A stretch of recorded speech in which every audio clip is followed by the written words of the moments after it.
Janji Tuhan bisa dipertanggungjawabkan. Janji Tuhan bisa dibuktikan. Sampai hari ini Dia adalah Allah yang setia, yang tidak pernah ingkar janji. Dia membuktikan penyertaannya sampai hari ini. Dia tidak pernah lalai. Dia selalu ada bersama dengan kita.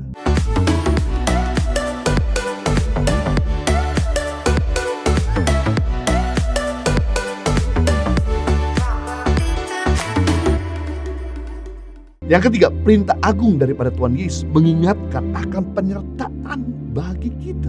Mengingatkan akan penyertaannya bagi kita. Matius 28 ayat 20 bagian B. Dan ketahuilah, aku menyertai kamu senantiasa sampai kepada akhir zaman.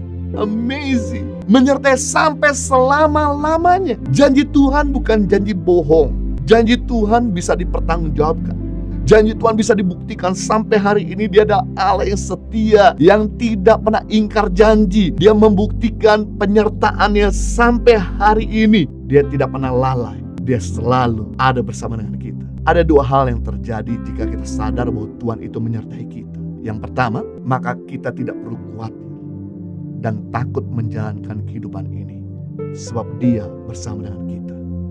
Lukas pasal 1 ayat 37. Dalam bahasa Indonesia dikatakan bagi Tuhan tidak ada mustahil. Sayang kurang tepat.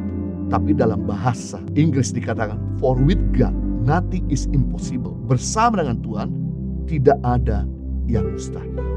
Amazing, ketika Tuhan bersama kita, segala sesuatu jadi tidak mustahil. Siapa yang mengganggu kita pasti akan berhadapan dengan Raja segala raja, Tuhan segala Tuhan. Karena kita ini milik Bapa di surga. Siapa yang ganggu kita, pasti Bapa akan bela kita, Bapa akan lindungi kita. Juga selama kita sadar bahwa Tuhan menyertai kita, kita mau usah khawatir akan segala keperluan kita. Dia Bapa yang baik.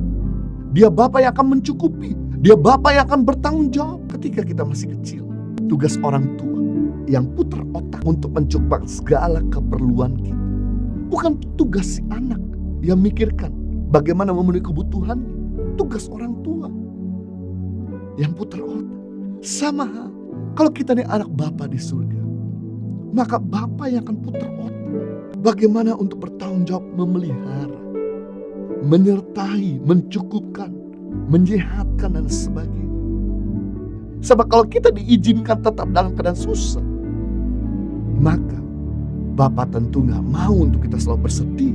Kalau kita diizinkan dalam keadaan berkekurang, akan memperlambat pekerjaannya di bumi. Kalau Tuhan izinkan selalu ada orang-orang tutup pintu, selalu ada orang-orang jahatin kita, justru ini akan menghambat untuk Tuhan bekerja juga lewat hidup kita di muka bumi ini. Pasti itu sebabnya Dia akan open door. Itu sebabnya Alkitab berkata, firman Tuhan berkata, kalau Tuhan sudah buka pintu, gak ada seorang pun dapat menutupnya. Kalau Tuhan sudah mengangkat, tidak ada seorang pun dapat merendahkan. Itu penyertaan Tuhan. Yang kedua, jika kita sadar bahwa Tuhan itu menyertai kita, berarti kita tidak akan mudah untuk menyimpang ke kanan atau ke kiri, atau melewati batasan. Apapun yang kita lakukan, Tuhan tahu, Tuhan lihat. Karena mata Tuhan lebih tajam dari CCTV. Apapun yang kita lakukan tidak mungkin terlewatkan dari screening matanya Tuhan. Hal ini membuat kita harus hidup takut akan Dia.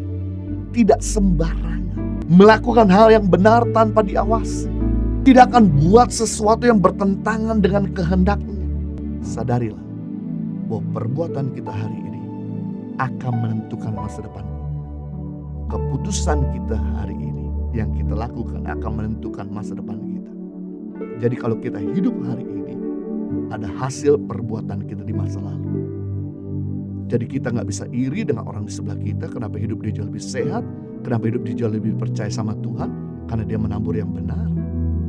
Dia betul-betul menjaga untuk tidak lewat dari batasan firman Tuhan. Kenapa hidup kita kacau balau?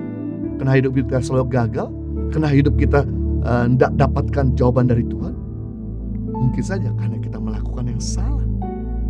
Karena kita melakukan yang tidak benar sebelumnya. Jadi kalau besok, minggu depan, bulan depan, tahun depan kita mau kecapai buah yang baik, yang kita perlu lakukan yang benar. Karena Tuhan tidak bisa dibohongi. Apa yang kita tabur, itu yang kita tuai.